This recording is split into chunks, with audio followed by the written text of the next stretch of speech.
नमस्ते दोस्तों, मैं अभिनव। आपका बहुत बहुत स्वागत है बच्चों। कैसे हैं आप लोग? आशा है कि बहुत अच्छे होंगे, खूब मस्ती से पढ़ाई कर रहे होंगे। तो चलिए, एक और मस्ती का सेशन चालू हो रहा है बच्चों, और इस सेशन में आपको हम न्यूमेरिकल्स बताएंगे। और वो न्यूमेरिकल्स के आधार पर किस टाइप के, कि अब आपके पास इतना ज्यादा टाइम नहीं है कि आप बहुत तेजी से आप हर चैप्टर का न्यूमेरिकल सॉल्व करिए। आप देखिए बोर्ड के एग्जाम में किस टाइप्स के क्वेश्चन आते हैं। जब आपको उस टाइप्स के क्वेश्चन यहाँ पे एक ही घंटे में आपको हम 10-20 क्वेश्चन बता देंगे और आप बहुत आसानी से सीखेंगे।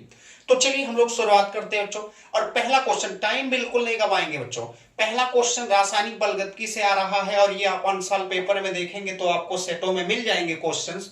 तो पहले कह रहे प्रथम कोट। अच्छा, प्रथम कोट की अभिक्रिया का पहले फार्मूला आप अच्छे से याद रख लीजिए, क्योंकि यही याद होंगे तभी न्यूमेरिकल लगा पाओगे। तो ये 2.303 अपान बच्चों होता है टी, और यहां होता है log 2 the base 10 a upon a minus कितना होता है, x होता है, ये फार्मूला। और ये देखिए आप ये भी याद रख लेना कि 0.693 और बटे T1/T। तो ये अर्धायुकाल, ये जो फार्मूला है ये प्रथम कोट की अपक्रिया के अर्धायुकाल का है, और ये प्रथम कोट की अपक्रिया का है। तो चलिए हम इस क्वेश्चन को सॉल्व करते हैं। बहुत आसान है। कह रहा है कि पहले करना का है आपको। देखिए टाइम दिया है 100 मिनट, हम टाइम 100 मिनट दिया है तो हम ले लेते हैं टी का मान 100 मिनट। बेहिचक आप लीजिए बच्चों, ये मिनट में है तो मिनट में ही लेना। चलिए, उसके बाद कह रहा है कि पश्चात किसी पदार्थ का सांद्रण अपने प्रारंभिक सांद्रण का 99, मतलब ई न बच्चों कि शुरुआत में आप मानिए जब अभिक्रिया नहीं चली रही होगी तो हर समय जब मान लीजिए आप अपने आप में कोई सामान लेंगे तो 100% ही लेंगे। अगर वो टाइम के साथ अगर टूटना जारी रहेगा तो कुछ समय के बाद उसमें कमी आएगी। तो वैसे कोई भी अभिक्रिया होती है जब शुरुआत में लिया गया होगा तो वो पूरा 100% होगा, लेकिन अब कह रहे कि 100% रहा होगा, वो कह रहे 100 मिनट की टाइम बीत गई। तो जब 100 मिनट की टाइम बीत गई तो अभिक्रिया 99% पूर्ण हो गई। 99% पूर्ण होने का मतलब वो 99% उत्पाद में बदल गई है। तो वही डाटा यहां लिखने हैं बच्चों आपको। यानी अगर हम लिखते हैं, देखिए कभी भी आप आज से याद रखना कि हर समय जो प्रारंभिक सांद्रता जो ए होगा वो पूरा का पूरा आप 100% ही मान के चलेंगे। और वो कह रहा है आगे कि अभिक्रिया कितनी पूर्ण हो गई, 99। तो ये x उत्पाद है और ये 99% पूर्ण, यानी 100 वो शुरुआत में रहा होगा। प्रारंभ में जब अभिक्रिया प्रारंभ ही नहीं हुई बच्चा, तब वो 100% रहा होगा, लेकिन 100 मिनट अभिक्रिया चली और कितना उत्पाद बन गया, 99%। तो रिमेनिंग कितना है, बचा कितना है? तो बचा रिमेनिंग अगर निकालना है तो a माइनस एक्स का मान हम लोग निकालेंगे। तो a माइनस एक्स का मान 100 में से 99 जाएगा, क्या परसेंट आ जाएगा, 1%। तुरंत फार्मूले का यूज कर देना, टाइम बिना गवाए बच्चों। अब आपके पास टाइम नहीं है तो 303 अपान टी, टी का मान मैंने कहा बच्चा कितना मिनट है, 100 मिनट है। अब log 2 दी बेस देखिए 10 a होता है formula a upon a minus x होता है। तो a upon a minus x है, तो a का मान जो होगा वो 100 होगा। a माइनस एक्स का मान यहाँ 1% है, परसेंट से वैल्यू कट गई, log 100 ही हो जाएगा। log 100 का मान 2 होता है, कितना होता है, 2 होता है।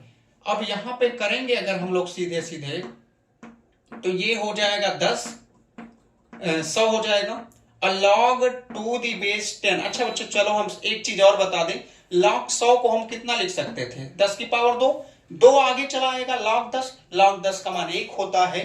तो यहां पे k बराबर 2.303 और बटे हो जाएगा देखो 100, और 2 आगे आया होगा तो log 10 का मान 1, 2 से काटेंगे ये 50 हो जाएगा, और 50 से काटने के बाद ये समथिंग अगर 5 चौक 20 और 5 25, लगभग 0.04, कितना है 0.046, और बटे बचा है 10, और 10 से फिर भाग देंगे तो k का जो मान आएगा वो 0.046, और प्रथम कोट की अभिक्रिया है तो यहां मात्रक हो जाएगा मिनट इनवर्स। क्या हो जाएगा, मिनट इनवर्स।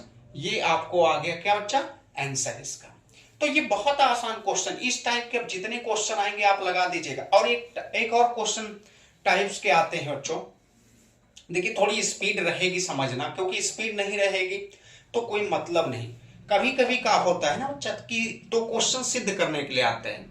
जैसे कह देता है कि मान लो कोई प्रथम कोट की अभिक्रिया है वो 3/4 उस अवक्रिया का 3/4 भाग अगर पूर्ण हो गया है, कितना, मान लो कि अवक्रिया का 3/4 भाग पूर्ण हो गया है, तो वो अर्ध आयुकाल का कितनी गुनी है, मतलब वो जो अर्ध आयुकाल का कितना गुना होगा। तो अगर उस टाइप का क्वेश्चन आता है, मान लो जैसे मैंने अभी कहा, अगर सुनाई दिया है सही से तो बच्चा लिख लेना। कभी कभी दे देता है कि अवक्रिया 3/4 भाग पूर्ण हो गई, तो समझ जाना वो x का मान दिया है 3/4। हरदम मैंने कहा a का मान जो होता है वो 100% होता है, 100%। या इसका मतलब ये सीधे सीधे जान लेना कि अगर कोई भी अवक्रिया यहां जैसे दे दिया आपको या चलिए दूसरा क्वेश्चन अभी आगे आएंगे ही बच्चों, तो उसी क्वेश्चन में करवा दें क्योंकि लिखना पड़ेगा। तो ये ऐसा करते हैं बच्चों, ये वाला आप स्क्रीनशॉट ले लीजिए, उसके बाद दूसरा क्वेश्चन आगे कहीं ना कहीं वो क्वेश्चन तो हम करवा ही देंगे बच्चा। तो चलिए जल्दी जल्दी करना है, आप स्क्रीनशॉट लेते ये दोस्तों तो उसी टाइप का ये दूसरा क्वेश्चन है बच्चों। अब उसी टाइप में मैंने कहा कि लिख लेते हैं एक साथ कई क्वेश्चन, देखिए दूसरा तीसरा और चौथा, इस टाइप से जो क्वेश्चंस होंगे वो आपके एग्जाम में आएंगे बच्चों।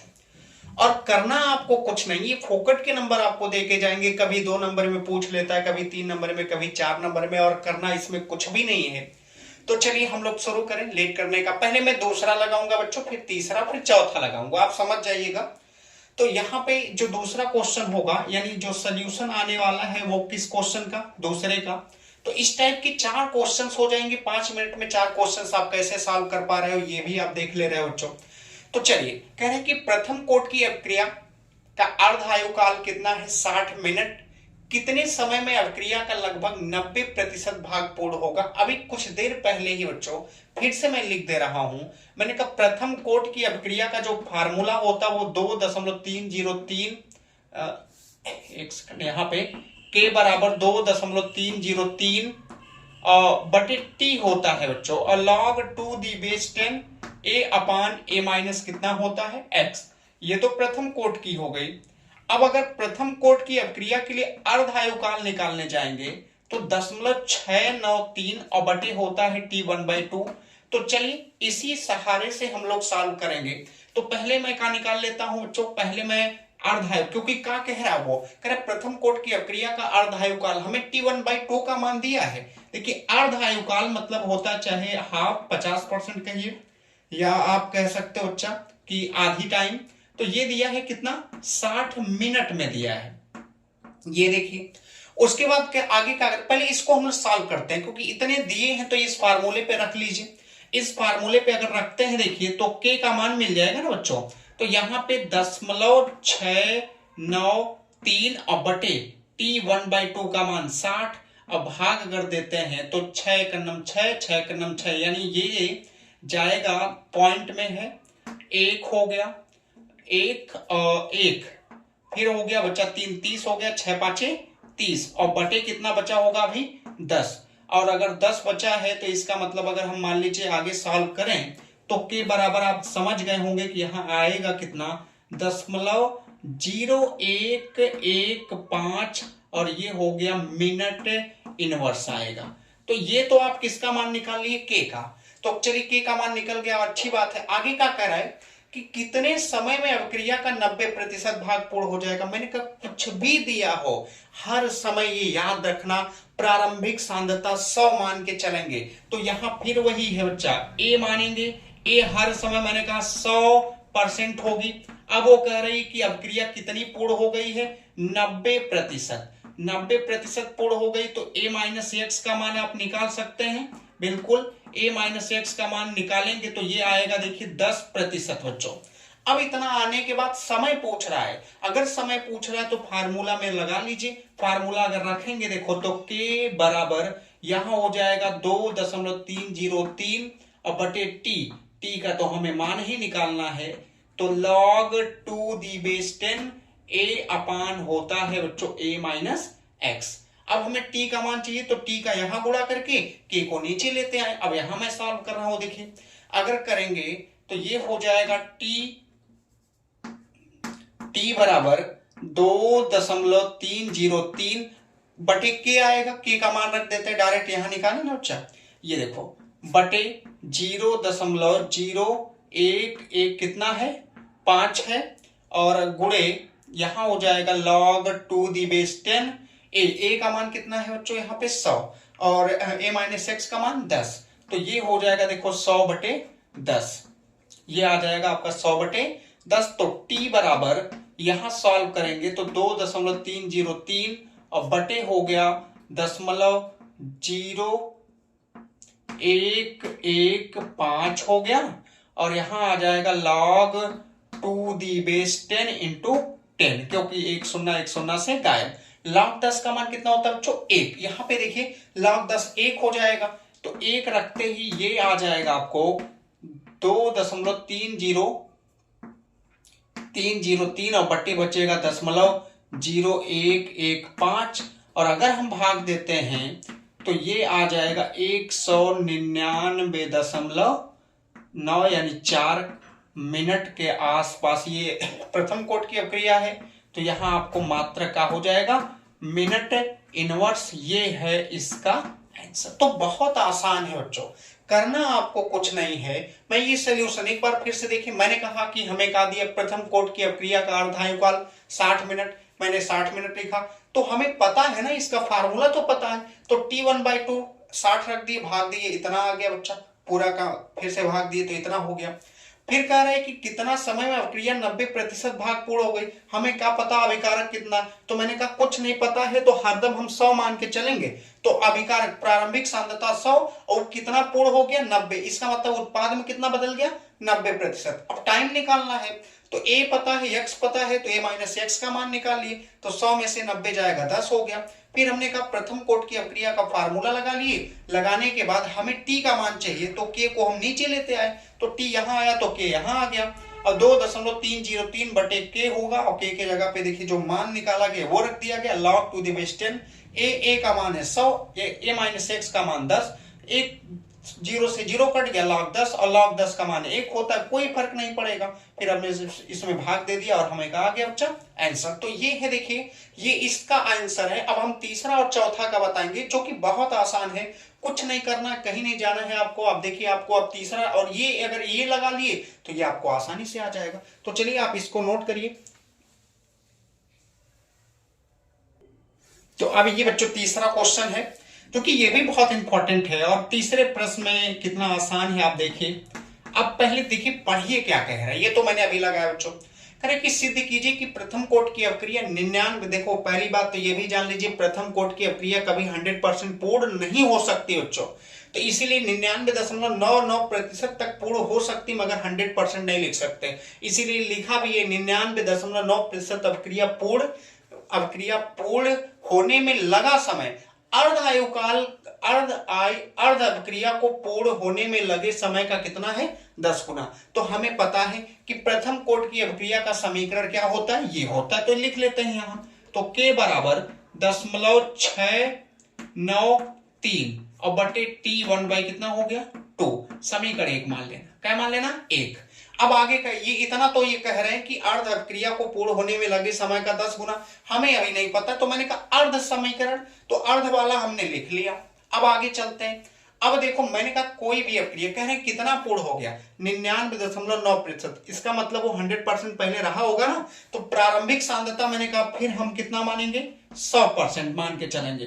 अगर प्रारंभिक सांद्रता 100% है तो x की वैल्यू 99 कितना है बच्चों 9% है। यानी अगर a माइनस एक्स का मान आप निकालते तो a माइनस एक्स का मान आएगा 10.1%। चलिए कोई बात नहीं। अब हम लोग फार्मूला लगाएंगे किसका, प्रथम कोट के लिए। प्रथम कोट की फार्मूला लगाए तो यहां हो जाएगा k बराबर 2.303 और मान लीजिए t किसने के लिए 99.9 के लिए निकाल रहे हैं, तो यहां t 99.9%। log 2 the base 10, a का मान कितना, a का मान होगा 100, a माइनस एक्स, इसको ये भी तो लिख सकते थे 10 की पावर माइनस 1%, प्रतिशत तो बाद में कट ही जाता है, तो यहां पे मैंने लिख दिया माइनस 10 की पावर माइनस 1। क्यों, क्योंकि 0.1 है तो 0.1 को 10 की पावर माइनस 1 लिख सकते हैं। अब ऊपर 10 की पावर यहाँ 2 भी हो सकता है, तो 10 की पावर 2 और ऊपर जाएगा ये माइनस 1, तो 10 की पावर माइनस ये सॉरी बच्चा प्लस 3 हो जाएगा। ये हो गया बटे t 99.9 और यहां आपको है पॉइंट है बच्चों, log 2 × 10 है, देखो 10 की पावर 2 और है ऊपर ये भी प्लस, तो 10 की पावर 3। 3 कहां चला आएगा? आगे, 3 आगे आएगा तो log 10 का मान 1। तो यहां पे k बराबर ये हो जाएगा 2.303 और गुणे बच्चा है 3 कहां आएगा? आगे। आगे आने के बाद यहां बचेगा log, ये लॉग करें t 99.9। अब यहां log 2 × 10 जिसका मान हो जाएगा 1, हटेगा ये, तो हटने के बाद यहां मिल जाएगा अब k बराबर ये 2.303 × 3 और बटे में आएगा बच्चों, ये हो गया देखो t 99.9। समीकरण मान लेते हैं 2। समीकरण 1 और 2 की तुलना कर लो। 1 2 की तुलना, क्योंकि ये भी k के बराबर, ये भी किसके बराबर है? k के। तो 0.693 और बटे t 1/2 और ये है देखो, अच्छा मल्टीप्लाई कर लेगा, मल्टीप्लाई करेंगे 3 त्रिक का 9, 3 0 0, 3 त्रिक का 9, 0.3 दूनी 6 और बटे t 99 कितना है? 9। तो अब इसका यहां मल्टीप्लाई, इसका यहां कर दो, करोगे देखो तो ये काटोगे बच्चा, ये लगभग कितनी बार जाएगी? 10 बार। तो इसका मतलब t 99.9 बराबर 10 और ये हो जाएगा आपका t 1/2। यही रिलेशन आपको क्या करने थे? निकालने थे। तो बहुत आसान है बच्चों।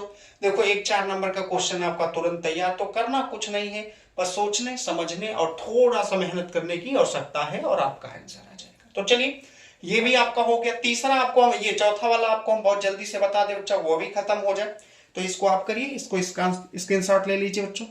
ये नीचे आपको दिख नहीं रहा है यहाँ पे, तो यही वाली जो चीज है बच्चों, ये देखिए यही वाली जो चीज है यहाँ पे मैं लिखा हूं, यहाँ भी लिखा गया है, समझ जाइएगा कि क्या है ये। नीचे t 99.9 के लिए निकालना है, वही चीजें हैं बच्चों, ठीक ना। अब नहीं लिखेंगे दोबारा, लेकिन ये अगला क्वेश्चन है बच्चों। अब 4 नंबर वाला करने जा रहे हैं। देखिए तो 4 नंबर में क्या कह रहे हैं? ये कह रहे हैं कि सिद्ध कीजिए कि एक प्रथम कोट की अभिक्रिया का 3/4 भाग पूर्ण करने में लगा समय अर्ध अभिक्रिया को पूर्ण करने में लगे समय का कै गुना है? 2 गुना। तो पहले अर्ध समीकरण की जब भी बात करेगा उसको बेहिचक लिख लेना। ये देखो 0.693 बटे t 1/2 और इसको हम हरदम मान के चलेंगे समीकरण 1।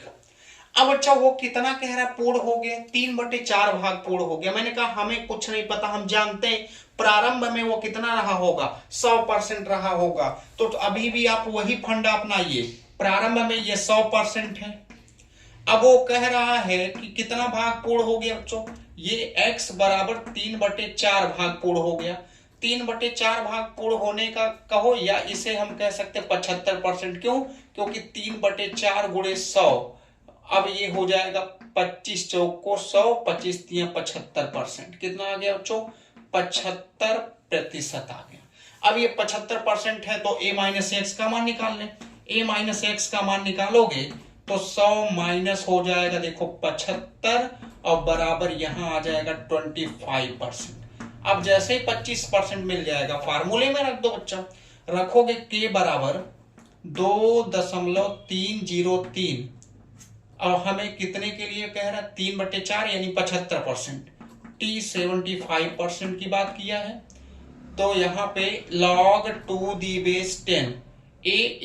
a का मान यहाँ 100 है, a - x का मान कितना है? 25, तो 25 चौक को 100, log 4 का मान 60.6020 हो जाएगा। तो k बराबर ये करोगे तो 2.303 और गुणे log लिख देते हैं एक स्टेप और t 75% और यहां हो जाएगा देखोगे बच्चा गुणे log 2 × 4। अब देखिए यहां मैं कर रहा हूं साइड में, तो अब करेंगे तो k बराबर इसका जो मान है 2.303 और ये t 75 हो गया और log 4 का मान याद रखना गुणे दशमलव है, हटा दे रहे हैं, 0.6020 होता है। इसका इसमें मल्टीप्लाई कर देते हैं बच्चा। अब मल्टीप्लाई करने के बाद देखना पड़ेगा कितना आ रहा है, या दोनों को पहले बराबर कर लें। बराबर करोगे देखो तो ये हो जाएगा आपका, यानी ये बराबर अगर हम करते हैं तो यहाँ पे समीकरण 2 मान लेना, समीकरण 1 2 बराबर कर दो, तो 10.693 और बटे टी 1/2 50% हो गया, और ये हो गया 2.303 और गुणे हो गया देखिए 10.6020 और बटे यहाँ हो गया है आपका T75 हो गया है। चलिए, या 3/4 ही रख के चलिए, कोई दिक्कत नहीं है। 75 3/4 है, ये यहाँ आएगा तो ये हो जाएगा T3/4 और इससे लगभग काट देना बच्चा।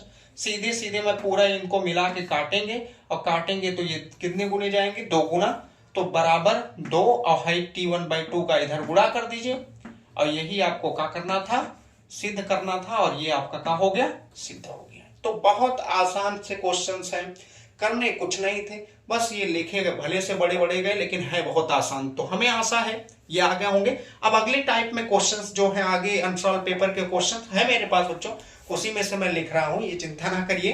तो ये अनसॉल्व पेपर से ही क्वेश्चंस हैं, जो भी क्वेश्चन है 2023 के सेट में जितने क्वेश्चन पूछे थे सब आज करवाएंगे बच्चों, चाहे कुछ भी टाइम लगे।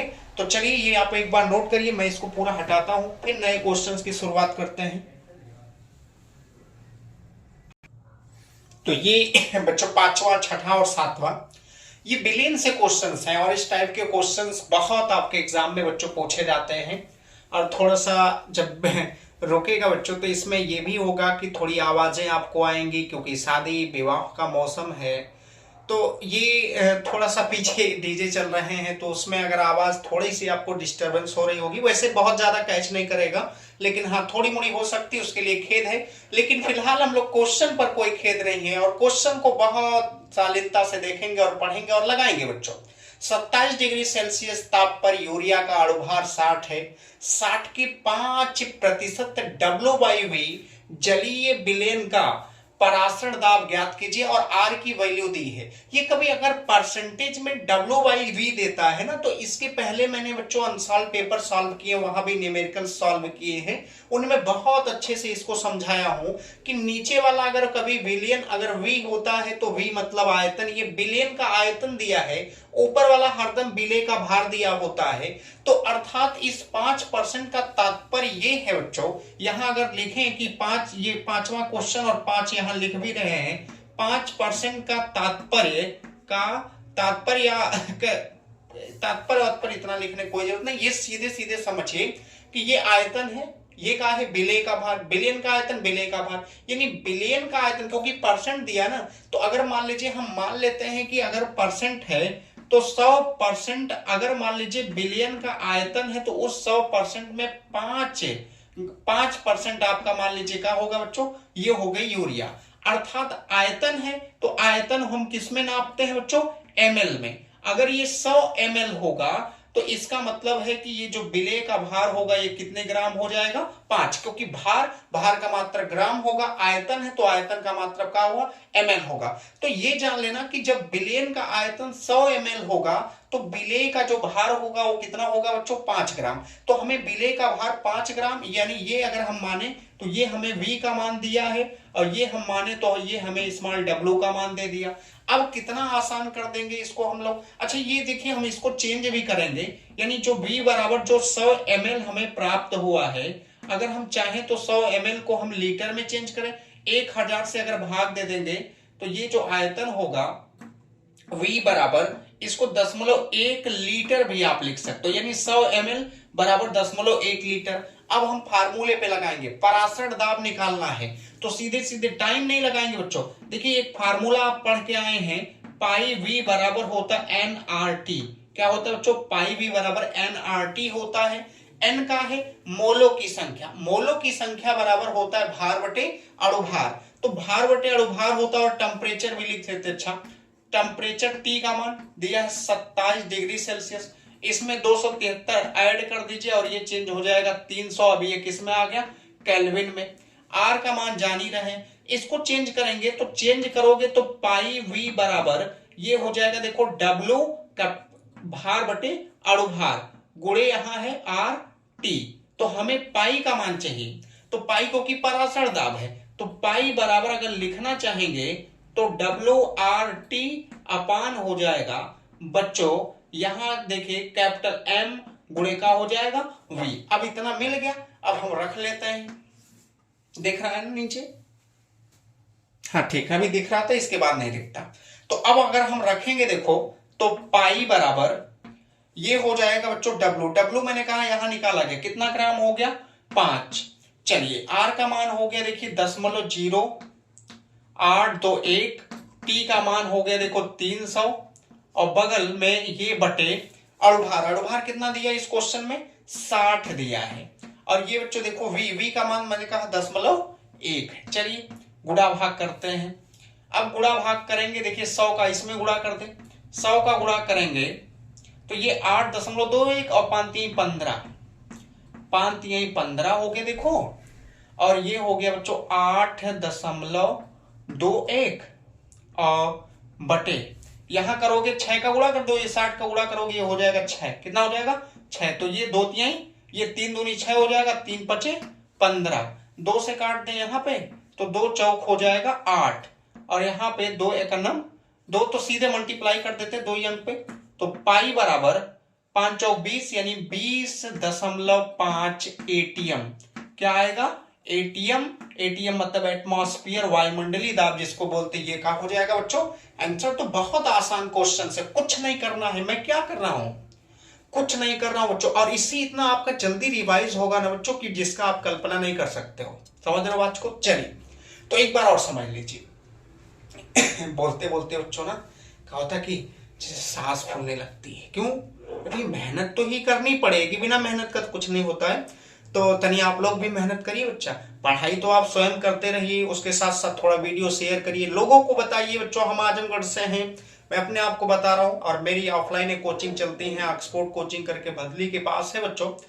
और ये तो यहाँ जो भी बच्चे आसपास के हैं वो जो जानते हैं वो जरूर बताएं, लोगों से जुड़े, क्योंकि बच्चों अगर आप जो जैसा आप चाहेंगे वैसे ही कंटेंट आपको हम देंगे बच्चों। तो चलिए अब हम एक बार क्वेश्चन को रिवाइज करेंगे, देख लेते हैं कि क्या है। 27 डिग्री सेल्सियस, मैंने कहा 27 डिग्री सेल्सियस को केल्विन में बदलें। केल्विन में बदलने के लिए बच्चे 273 जोड़ दें, 273 जोड़ोगे 300 केल्विन हो गया। अणुभार दे दिया था, मान लीजिए अणुभार हमें दे दिया है, करेक्ट, यही तो मेन है 5%। 5% W/V, मैंने कहा W ऊपर है, ये विलेय होता है हरदम, और नीचे यहाँ V मतलब आयतन, वॉल्यूम मतलब आयतन, ये बिलियन का आयतन, ये विलेय का भार है। तो बिलियन के आयतन को तो हमने कहा मान लो कि आयतन 100% था, तब आपको जो यूरिया थी उसमें कितनी घुली थी 5%। अगर हम मान लो कि परसेंट हटाएंगे तो क्योंकि आयतन है तो आयतन के लिए ml, और तब यहां आप विलेय के भार के लिए क्या लगा लेंगे ग्राम। अब 100 ml यानी 100 ml, अगर बिलियन का आयतन 100 ml है तो उसमें 5 ही ग्राम केवल क्या घुली है, यूरिया घुली है। तो ये विलेय का भार है और ये बिलियन का आयतन है। मैंने कहा बिलियन का जो आयतन है उसको हमें ml में ना रख के किस में अगर मान लो चेंज करना पड़े, लीटर में, तो लीटर में अगर चेंज करना होगा तो 1000 से डिवाइड करोगे बच्चा 10.1 लीटर आ गया। अब हमें V का मान मिल गया, T का मान मिल गया, W का मान मिल गया, और M का मान ऑलरेडी दिया है। तो हमने कहा एक फार्मूला होता है कि पाई V बराबर nRT। तो n का है बच्चों मोलों की संख्या, अगर ये मोलों की संख्या है तो इसको अगर हम डिवाइड करेंगे तो कहने का मतलब है कि भार और अणुभार में, तो मोलों की संख्या बराबर होता है विलेय का भार बटे विलेय का अणुभार। तो ये विलेय का भार हो गया बटे विलेय का अणुभार गुणे RT। अब हमने कहा कि हमें V को पाई का मान निकालना है, तो पाई बराबर WRT अपान M, और ये V इधर आएगा गुणे V हो जाएगा। अब इतना होने के बाद सबकी वैल्यू हमें पता है, तो मैंने W की, R का, T का और नीचे M और V का मान रख के गुणा भाग कर दिए, तो हमें 20.5 ATM का आ गया मान आ गया। ये पहले क्वेश्चन 5वें का था। अब हमें छठवां क्वेश्चन, चलिए हम लोग छठवां लगाएंगे बच्चों। अब यहां मैंने छठवां कर दी, ये आप नोट कर लीजिए, तो मैं इसको हटा रहा हूं क्योंकि इसमें 3 क्वेश्चन है तो पूरा मिटाएंगे तो है नहीं बच्चों। तो ये बच्चों छठा क्वेश्चन है, और छठे क्वेश्चन में भी वही है, ये तो आपको ताप समान दिया है, करें कि 27 डिग्री सेल्सियस पर यूरिया के M/10 दिया है, मोलरता है बच्चों, मोलरता का 1/10 भाग, बिलियन का पराशर हो, और R का मान इसमें भी मैंने लिखा नहीं, लेकिन R का मान यही सेम होगा। बड़ा बढ़िया क्वेश्चन है। चलिए तो पहले टेम्परेचर लिख लेते हैं। टेम्परेचर लिखेंगे T बराबर कितना है बच्चों 27 डिग्री सेल्सियस। हरदम डिग्री सेल्सियस को हम परम ताप में बदलेंगे, केल्विन में बदलने के लिए 273 ऐड कर देंगे, ये हो जाएगा 300 केल्विन। क्या हो गया 300 केल्विन। कह रहे ये m/10 है बच्चा। m/10 का मतलब ये है कि मोलरता कितनी है 1/10 है, ये मोलर। ये आपको दे दिया, जब ये दे दिया तो अब आसान हो जाएगा। क्या पूछा है बच्चों परासरण दाब, पाई का मान पूछ रहा है। चलिए हम लोग निकालते हैं। पहले परासरण का ये देखो फार्मूला, हम लोग एक बात बताएं कि पहले फार्मूला आप यहां करना है। फार्मूला करेंगे तो पाई वी बराबर होता है बच्चों NRT। क्या होता है NRT। अगर हम पाई को यहीं रोक लें और बराबर N/B/RT कर लें तो N/B का होता है। अच्छा ये एक बात और बताओ, मोलरता बराबर तुम लोग क्या पढ़े हो, मोलरता बराबर ये मोलों की संख्या बटे आयतन किसमें लीटर में, तो क्या है N/B की जगह पे हम नहीं लिख सकते हैं, लिख सकते हो। तो ये जो पाई है, पाई बराबर यहां हो जाएगा बच्चों कैपिटल M, यानी N/B बराबर होती है क्या मोलरता R और हो गया T। अब इतना होने के बाद मान हमको दिया है तो रख लीजिए। अब हम लोग रखेंगे, अगर देखो यहां पे तो पाई बराबर M का मान कितना 1/10 दिया है। कितना आसान है ना बच्चों क्वेश्चन। R का मान जो है 0.0821 और T का मान है 300। चलिए 300 का गुणा कर लीजिए, गुणा करोगे दशमलव हटेगा, ये 2 अंक किधर खिसक जाएगा, खिसकेगा तो यहां पे हो जाएगा 8.21 गुणे बचा होगा 3 बटे बचा होगा 10। पहले मल्टीप्लाई कर लेते हैं हम लोग। 3 × 3, 3 दूनी 6, 3 अट्ठे 24, तो ये हो गया 24.6 और बटे 10। 10 से भाग दोगे एक अंक और इधर आ आओगे तो ये हो जाएगा 2.463 ATM। परासरण दाब का मात्रक हो जाएगा ATM। तो ये है इसका आंसर। ये याद रखना, मोलरता बराबर होती है विलेय के मोलों की संख्या बटे आयतन लीटर में, तो N/V बराबर M होता है। M का मान दिया था, हमने रख लिया, आंसर आ गया। ये बच्चा 1-2 नंबर में पूछते हैं, ये लोग क्या है, कुछ नहीं है। बच्चे अगर नहीं रिवाइज किए रहेंगे तो यही में वो अटक जाएंगे। लेकिन अगर आप एक बार देखे रहोगे ना तो ये याद करोगे हाँ कि बच्चों कि अब हमें क्या इसमें करना है, कुछ नहीं, रख दिए वैल्यू आ गई। बच्चा कितना आसान है, लेकिन बच्चों को ये समझ में नहीं आता है कि चीजें रिवाइज कैसे करें कि कितनी जल्दी से जल्दी रिवाइज हो जाए। तो इस तरीके से मैं लेके बच्चों हाजिर हूं, तो इसलिए हाजिर हूं कि आपका कम से कम समय में ज्यादा आप करें। तो चलिए, तो ये हो गया। अब अगला क्वेश्चन 7वां, टाइम नहीं गंवाना बच्चों, बहुत जल्दी जल्दी हम काम कर रहे हैं, इसीलिए ये है बच्चों 7वां।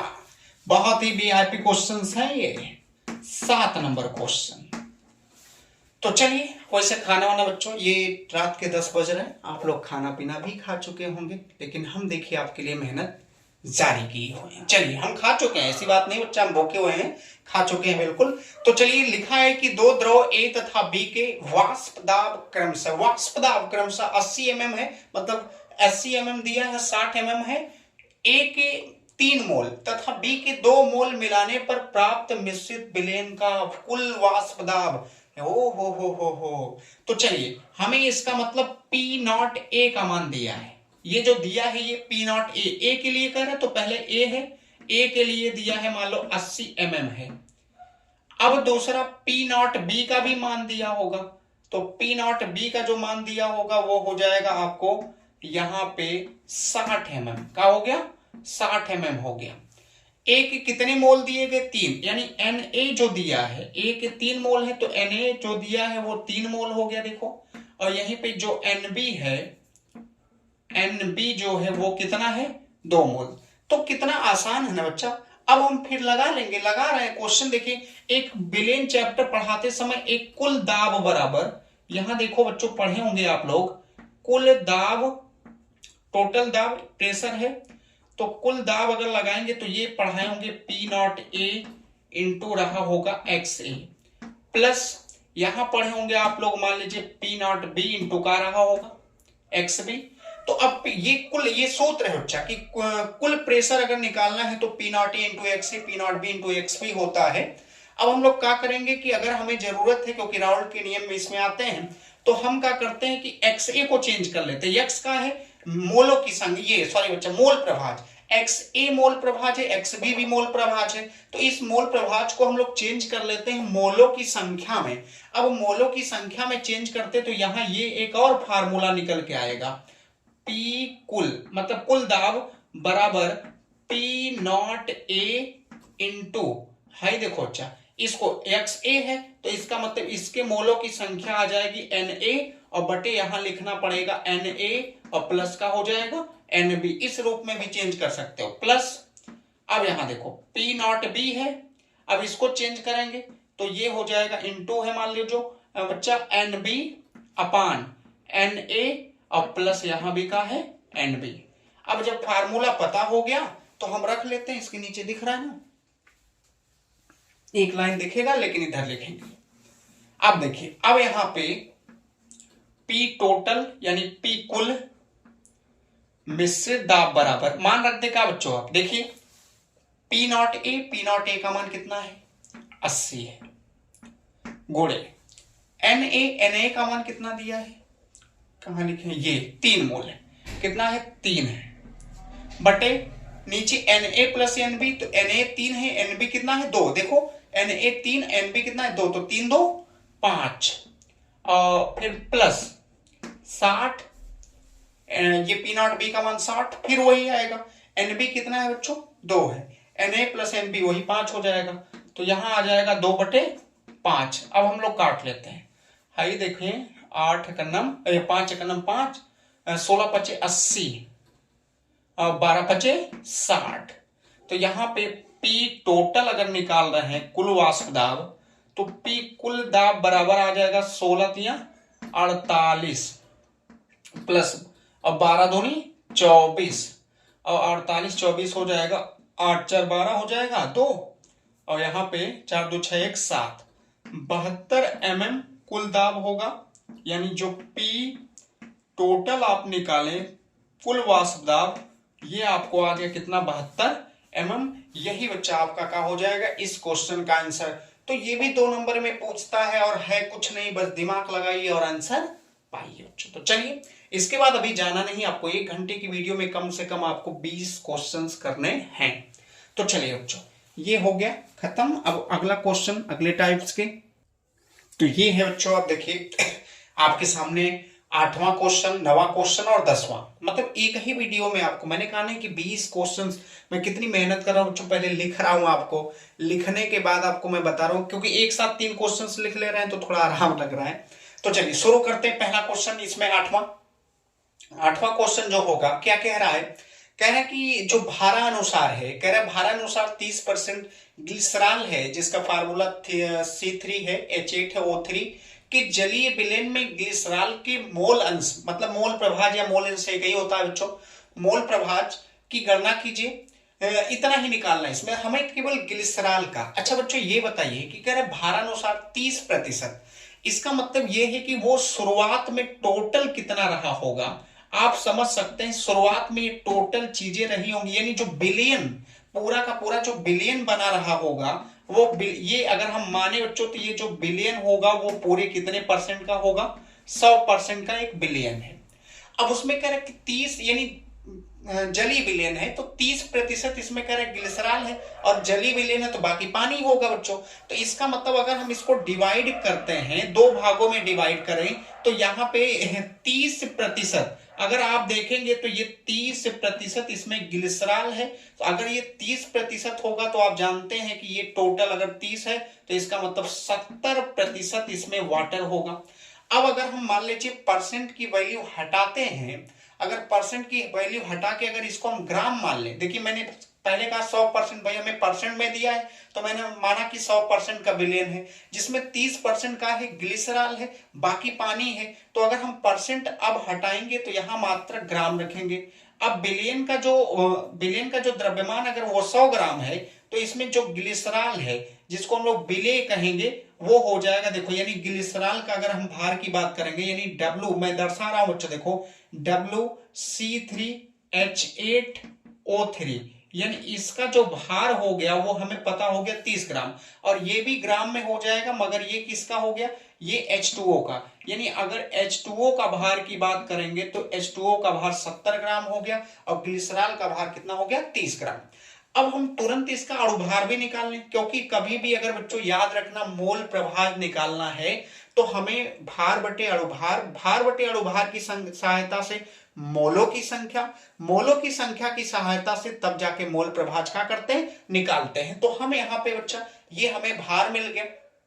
अणुभार निकालने किसका, ग्लिसरॉल का। तो ग्लिसरॉल का अगर अणुभार निकालेंगे C3, यहाँ पे C3, ये चाक से लिखने के बाद बड़ी दिक्कत महसूस होती, C3H8O3 है। अब इसका अगर अणुभार निकालोगे तो 12 3 36 और एक हाइड्रोजन का एक कार्बन का 12 तो 3 है, तो 12 3 36, एक हाइड्रोजन का 1 तो 8, 44 हो गया, 44 हो गया, और यहाँ 16 3 48, 8 4 12 यानी 92। कितना आ गया, 92 ग्राम पर मोल आपको ये हो गया, इसका अणुभार आ गया। उसी तरह जल का आप निकाल लीजिए। जल का अगर हम अणुभार निकालते हैं यानी H2O का, तो ये हमें आ जाएगा, देखिए कितना होता है, 18 ग्राम पर मोल होता है, ये भी जानिए। तो हमें भार, इसका भार, इसका अणुभार, जल का भार, जल का अणुभार। तो अब इसके मोलों की संख्या और इसके मोलों की संख्या निकालें। तो अगर हम इसके मोलों की संख्या निकालते हैं तो NC3H8O3 निकालेंगे तो इसका भार बटे इसका क्या हो जाएगा, अणुभार। तो W, ये देखिए भार कितना है, C3H8O3, और बटे हो जाएगा बच्चों इसका अणुभार, तो ये अणुभार M, यहां हो जाएगा C3H8O3। अब अगर वैल्यू रखते हैं इसकी, तो रखने के बाद हमें अनुमान है बच्चों की, ये देखिए W का मान 30 है और बटे इसका मान कितना है, 92 है।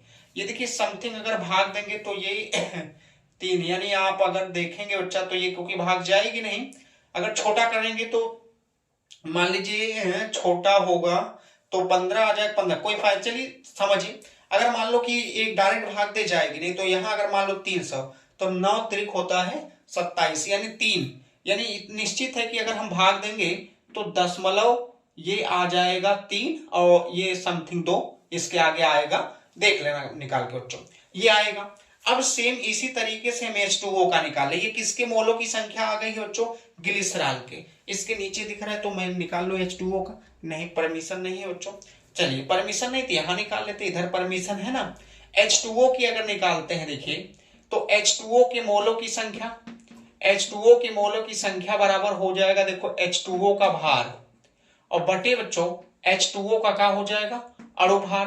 अब अगर हम रखते हैं तो यहां पे वैल्यू आ जाएगी, देखो 70 ग्राम, H2O 70 ग्राम, अणुभार 18, 18 चौक 72, ये 18 3 4 18 चौक 72, 3.88 के आसपास ये जाएगी। तो जल के मोलों की संख्या, यानी इसके मोलों की संख्या जो हमें मिल गई है वो मिल गई है 3.88। तो इसके भी मोलों की संख्या, इसके भी। अब इन्हीं दोनों की सहायता से मोल प्रभाज, किसका पूछ रहा है मोल प्रभाज बच्चों, यानी ग्लिसरॉल का मोल प्रभाज। तो ग्लिसरॉल का अगर मोल प्रभाज पूछ रहा है तो यहां C3H8O3 इसका मोल प्रभाज है, तो हम यहां ऊपर जिसका निकालना है उसी के मोलों की संख्या को कहां रखना, ऊपर रखेंगे। देखो तो N यहां हो जाएगा NC3H8O3 और बटे बिलियन में, यानी जितने लोग हैं दोनों, इसको और इसको दोनों, H2O वाला भी, तो यहां जोड़ेंगे तो NC3H8O3 और प्लस हो जाएगा देखो NH2O। अब अगर हम जोड़ लेते हैं बच्चों, जोड़ेंगे तो नीचे इजाजत तो नहीं है, मगर इसके नीचे एकदम नहीं दिखेगा, चलो ये बच्चा मैं हटा देता हूं, यहाँ पे थोड़ा स्पेस की कमी पड़ जा रही है, ये ऊपर वाला आप हटा देते हैं, उसका कैलकुलेशन कर लें। ये देखें, ये मैंने हटा दिया, इसमें इधर भी हटा दे रहा हूं ये। अब इसका काम खत्म हो गया है, आप वीडियो को पुश करके देख सकते हैं। अब देखिए यहां पे अगर लिखेंगे बच्चों तो इसकी वैल्यू जो आएगी x, यहां हो गया C3H8O3 बराबर रखेंगे, तो इसकी आपने निकाला दशमलव कितना आया है, 32, 0.32 हो गया, और बटे यहां जोड़ेंगे तो 0.32 और बटे प्लस सॉरी यहां 3 दशमलव कितना आ गया 8 8 आ गया। चलिए जोड़ लेते हैं, जोड़ेंगे तो C3H8O3 बच्चों। अब हमें मिल गया 0.32 और बटे 8 2 10 जीरो हो जाएगा, 8 3 11 1 12 4.2 कितना आ गया 4.2 और भाग देंगे तो ये समथिंग हमें अनुमान है कि ये 7 6 के आसपास जाएगा। तो ये ग्लिसरॉल के मोल यानी मोल प्रभाव जो है ग्लिसरॉल का C3H8O3 का अगर जो मोल प्रभाव है वो आ गया बच्चों 0.076, यही आपका आंसर है। और हमें आशा भी है कि ये आपको आ गया होगा। किसी का भी मोल प्रभाव निकालना है तो पहले उसका भार अणुभार दोनों की सहायता से मोलों की संख्या निकल जाएगी, उसके बाद बच्चों का निकाल लो, उसका मोल प्रभाव निकाल लो, तो ये आ गया होगा। अब हम लोग अगले क्वेश्चन पे चलते हैं बच्चों। ये आपको नवा क्वेश्चन है और बहुत इंपॉर्टेंट क्वेश्चन है, तो चलिए नवे क्वेश्चन को देखते हैं अब। तो चलिए ये नवा क्वेश्चन बच्चों, नवे क्वेश्चन में क्या कह रहा है, करें एक अवाष्पशील विलेय पदार्थ अणुभार जो है वो 40 ग्राम पर मोल है कि उस द्रव्यमान की गणना कीजिए जिसको 114 ग्राम ऑक्टेन में घोलने पर उसका वाष्प दाब 80% तक कम हो जाए। बहुत आसान है बच्चा। ये नवा क्वेश्चन जो है ये भी आसान ही है, अब आपके लिए अलग लग रहा हो। अब हम पहले जो डाटा दिया है, कह रहा है कि एक अवाष्पशील विलेय पदार्थ का अणुभार, मतलब उसका अणुभार दिया मगर वो भार नहीं दिया है, तो हम मान लेते हैं जो अवाष्पशील पदार्थ है उसको हम मान लेते हैं W1 और वही हमें निकालना, उसका लता पता नहीं है। लेकिन इसका अणुभार दिया है, जो एमोन मान रहे हैं बच्चों, उसका हमें अणुभार मान लो कितना दे दिया है 40 ग्राम पर मोल दे दिया। चलिए ये हो गया, देखिए 40 ग्राम पर मोल। अब आगे क्या कह रहा है, आगे कह रहा है कि जिसको 114 ग्राम ऑक्टेन में घोलने पर 114 ग्राम, यानी ये दूसरा वाला है, ये जो W2 होगा, W2 का मान दिया है 114 बच्चों, 114 ग्राम हो गया। अब इसका ऑक्टेन है तो ऑक्टेन कह रहा है तो इसका फार्मूला जो होता है ऑक्टेन का, देखो बच्चा फार्मूला लिखें तो C8H ऑक्टेन है, ऑक्टेन ठीक है, C8 8 दूनी 16 और 16 2 18, ये हो गया। ये देखिए ऑक्टेन का फार्मूला हो गया। तो ऑक्टेन का अणुभार निकालो, ऑक्टेन का अगर हम अणुभार निकालेंगे मतलब M2 का मान, तो यहाँ पे कितना है 12 12 96 और 96 18 114, यानी इसका जो अणुभार आ जाएगा वो आ गया आपको 114 ग्राम पर मोल। इसका अगर आप निकालेंगे, देखिए कैसे, एक कार्बन का होता है 12, तो 12 96 और 96 में अगर आप 18 जोड़ेंगे तो इसका मतलब 4 इसमें चला आएगा तो 100 और 100 14 बचेगा, 114 हो गया। ठीक है, ये हमें देखो बच्चा, अब फिर से एक बार मैं पढ़ रहा हूं, क्या करें, एक अवाष्पशील विलेय पदार्थ का अणुभार, लेकिन वो कौन अवाष्पशील विलेय पदार्थ है उसका भार हमें पता लता नहीं, तो हमने मान लिया W1 है। आगे कर उसका अणुभार तो एमोन मान लो W1 है तो ये एमोन का अणुभार 40 ग्राम कर उस द्रव्यमान की गणना कीजिए, यानी वही अवाष्पशील पदार्थ जो है उसकी गणना कीजिए द्रव्यमान की। आगे कह रहा है कि उसके बाद आगे इसमें लिखा है कि गणना कीजिए जिसको 114 ग्राम ऑक्टेन में, तो W2 मान लीजिए दूसरा है, तो 114 ग्राम ऑक्टेन में घोलने पर उसका वाष्प दाब 80, तो ऑक्टेन अगर ये मिल गया है तो ऑक्टेन फार्मूला है तो इसका अणुभार निकाल लो। अब हमें कहा ये का दिया वाष्प दाब 80% यानी 80% कम। मान लो शुरुआत में बच्चा जो P0A है, जो P0 है जो शुद्धतम एकदम होता है, वो हम मान के चलेंगे कि वो कितना रहा होगा 1 एटीएम।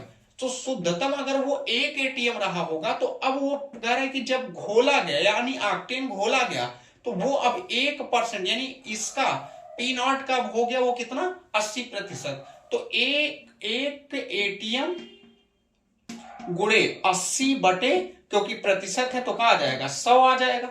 अब अगर हम गुणा करेंगे तो ये दशमलव कितना हो जाएगा 8, कितना हो गया 10.8 ये 0.08 एटीएम, तो ये आपको पीएस का मान हो गया।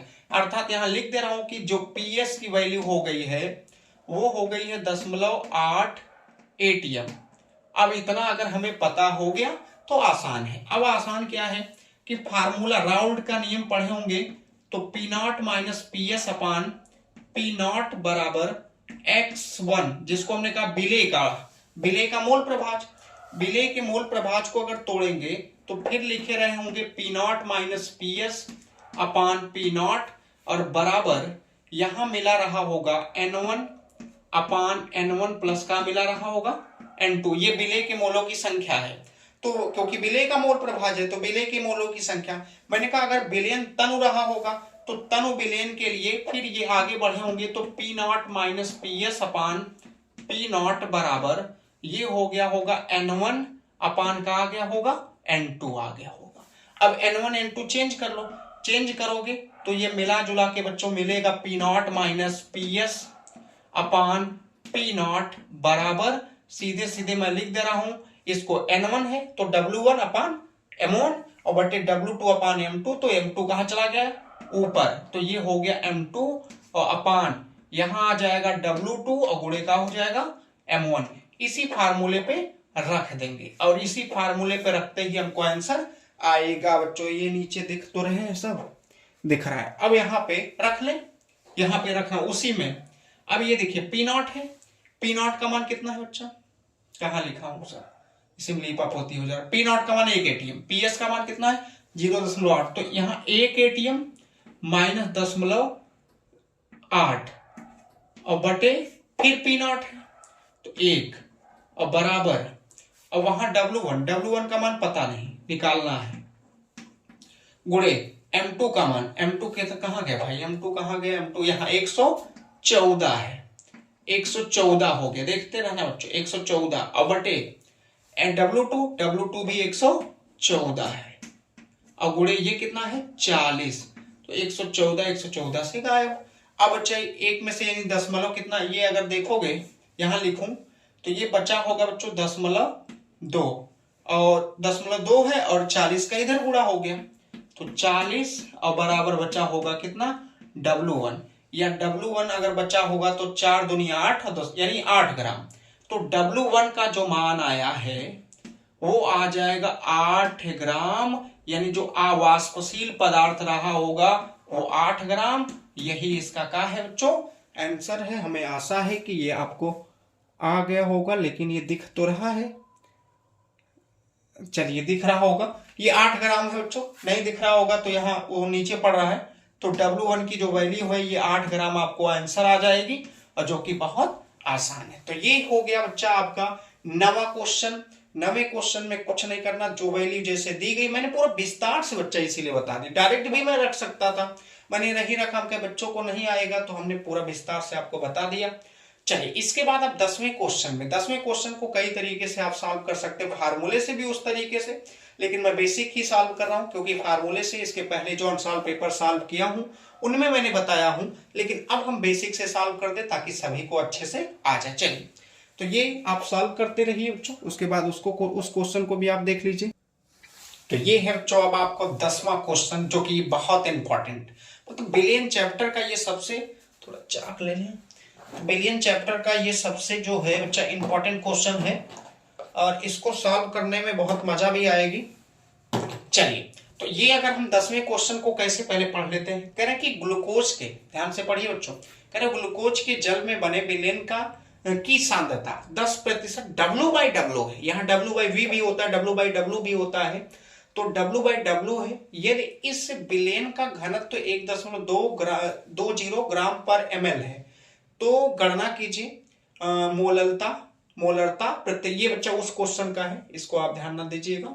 तो ये आपका 3 चीजें निकाली। तो पहले सॉल्यूशन यानी 10वें क्वेश्चन का अगर हम सॉल्यूशन की बात करें तो हम लोग का निकाल लें मोलरता, लेकिन उससे पहले इसके बारे में समझो। मैंने कहा था बच्चे, एक बार और बताया था कि कभी भी अगर आप क्वेश्चन को लगाने जाते हैं तो निश्चित रहे कि क्या कैसे पहले दिया है, उसके बाद ही क्वेश्चन को आप सॉल्व कर पाएंगे, अन्यथा नहीं कर पाएंगे।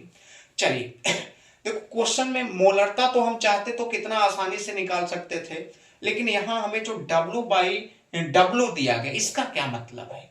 W/W का मतलब यही है बच्चों कि ये जो दिया गया क्वेश्चन होगा, इसमें ये जो W होता है ऊपर मैंने कहा हरदम विलेय होगा, वो हरदम का होगा विलेय होगा बच्चों, और ये नीचे जो V दिया, ये तो मान लो डब्लू हो गया, ये नीचे जो डब्लू दिया गया ये बिलियन होगा, तो ये बिलियन का द्रव्यमान और ये किसका है, ये आप मान लीजिए बिले का, तो बिले और बिलियन है। और हमें मोललता निकालते समय विलायक चाहिए, मोलरता निकालते समय आयतन चाहिए। तो चलिए हम लोग देखते हैं, करते हैं बच्चों।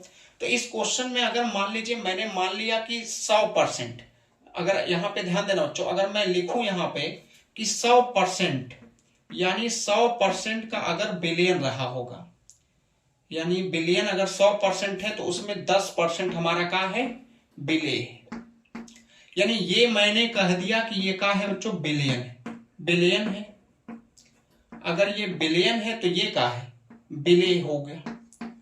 अब बिलियन है तो ये बिले हो गया, और आसान कर देंगे इसको। अब देखिए बच्चा, इतना जैसे हो गया तो हम अब मात्रक अगर हटाते हैं, परसेंट हटाएंगे तो यहां भी ग्राम का प्रयोग, और परसेंट हटाएंगे तो यहां भी किसका प्रयोग कर देना, ग्राम का, क्योंकि दोनों द्रव्यमान से संबंधित है। तो ये बिलियन का द्रव्यमान है, देखो बिलियन का द्रव्यमान हो गया, बिलियन का द्रव्यमान हो गया देखो 100 ये, और ये बिले का द्रव्यमान या बिले का भार द्रव्यमान एक ही होता है केमिस्ट्री में बच्चों, बिले का द्रव्यमान। अब कितना आसान हो गया, अगर हमें बिलेन पता है और क्या पता है बच्चा, ये आपका बिले का द्रव्यमान पता है, तो कितनी आसानी से हम विलायक निकाल लें। तो विलायक अगर निकालेंगे तो 100 में से 10 घट जाएगा, किसका द्रव्यमान आ जाएगा, विलायक का। तो यहां पे अगर हमें निकालने के लिए कह रहा है विलायक का द्रव्यमान, देखो विलायक का द्रव्यमान, अगर विलायक का द्रव्यमान निकालना है तो हम लोग लिख दें बिलियन का द्रव्यमान, ये बिलियन और माइनस, समझ जाना बिले, बिलियन का द्रव्यमान माइनस का हो जाएगा बच्चों बिले का द्रव्यमान। तो यहां पे बिलियन कितना है 100, और माइनस बिले कितना है 10 है, बराबर ये कै ग्राम आ गया, 90 ग्राम। तो विलायक आ गया 90 ग्राम। तो विलायक का द्रव्यमान 90 ग्राम, और हमें निकालना पहला क्वेश्चन क्या है, मोललता। तो अब तो आंसर आ जाना चाहिए, आप कुछ नहीं करना, इसके नीचे अभी स्पेस से लिखेंगे भी। तो ये देखिए मोललता, पहले फार्मूला आप जानते रहना बच्चों, मोललता बराबर होता है बिले का भार, क्या होता है, बिले का भार, और बटे हो, यहाँ बिले का भार और बटे होता है विलायक, यानी बिले का भार बटे बिले का अणुभार, और गुणे होता है देखो विलायक का द्रव्यमान।